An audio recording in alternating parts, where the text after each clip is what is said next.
While 2024 didn't turn out to be a year for games as strong as 2023, it was still an incredible year overall, regardless of which platform you prefer to play games on. What I will say for 2024 though, is that while the overall depth and breadth of titles wasn't quite as strong as 2023, I felt like the highlights shone far brighter than those in 2023. By that I mean that many genres had all-time great tier titles released there, which isn't something you can normally say for any one given year of game releases. My honourable mentions for this year are Helldivers 2, Power Rangers, Reader's Rewind, and Tales of Kenzera Zao. Now on to the top 10.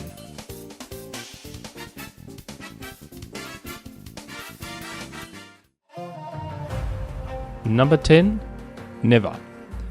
Much like Grease before it, Nomada Studios' Never is a work of art. Where Grease was a proof of concept, Never is the finished product. A far more fleshed out platforming experience in both gameplay, narrative, and now including combat, Never takes you on a beautiful journey that will have you pushing your screenshot button to its breaking point.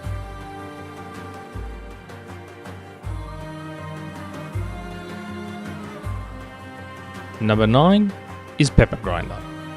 What if someone took the drill mechanic from Ori and the Will of the Wisps and made an entire platformer out of it? Surely that wouldn't work, would it? Hell yeah, it does. In at number 8, Call of Duty Black Ops 6. After some leaner, less than stellar years, Call of Duty had a return to form with Black Ops 6. A meaty, semi-open world campaign, a triumphant zombies return, and omni-movement powered multiplayer all added up to one of the better Call of Duty packages we've seen for some time.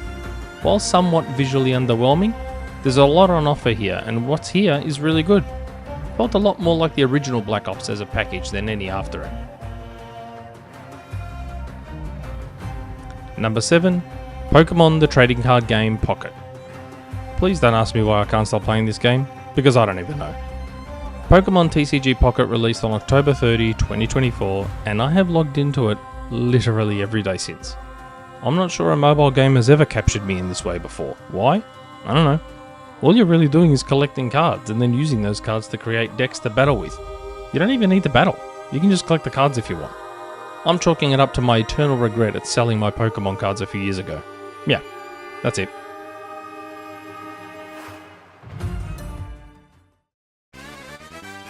Number 6, Marvel vs. Capcom Fighting Collection Arcade Classics.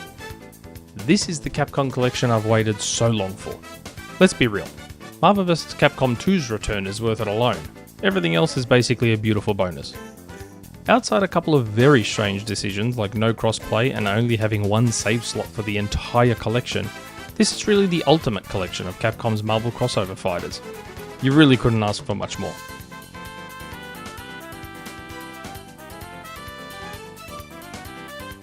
Number 5, Astrobot. As someone who has repeatedly dubbed Astro's Playroom the best exclusive on PlayStation 5, I was extremely excited to see Astrobot announced, and it didn't disappoint. It took everything that made Astro's Playroom great and fleshed it out into a much fuller and grander experience.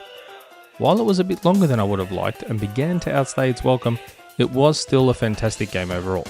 Worthy Killy winner, and now the new best exclusive on PlayStation 5.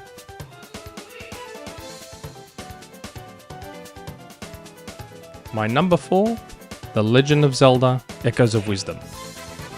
Echoes of Wisdom carries on from where my 2019 Game of the Year left off. This is my preferred direction for the Zelda franchise. The Ubisoftification of the main Zelda games has left a sour taste in my mouth. Tears of the Kingdom was just so much. The Legend of Zelda Echoes of Wisdom is like this perfect little simplification of Tears of the Kingdom.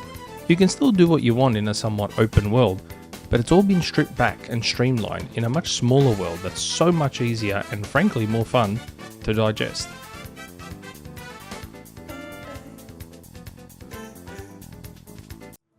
And cracking into the top 3, Indiana Jones and the Great Circle. Wow, who saw this coming? Like yeah, many of us outside the grifting sphere thought the game looked really good, but this is like really, really good. Even I had my reservations about first person when it was first revealed, but now having played it, there's simply no way this Indiana Jones game could work in any other perspective. It's like they've put you in the world of an Indiana Jones movie, a la The Last Action Hero, and just let you run around in there. The authenticity of everything is off the charts. The combat is fun, the quests are actually enjoyable, and they somehow all feel relevant and interwoven into the main game. The performances are great, and the visuals capture the world and style of indie in a way that not many licensed games do. But I can't skip the cutscenes. Ugh. Luckily, they're pretty good. I guess just pretend you're watching an indie movie and it's less annoying.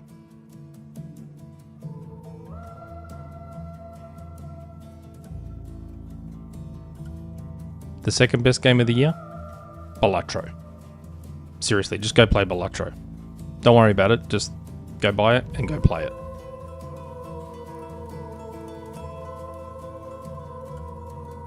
And my game of the year for 2024? Prince of Persia: The Lost Crown. This game, man. Prince of Persia: The Lost Crown is just the perfect Metroidvania. A well-designed map, a well-thought-out upgrade path, collectibles with meaning, incredible and varied combat, and of course the most important part, the tightest and most precise platforming gameplay possibly ever seen in the genre. This game will show you the ropes and absolutely test out what you've learned.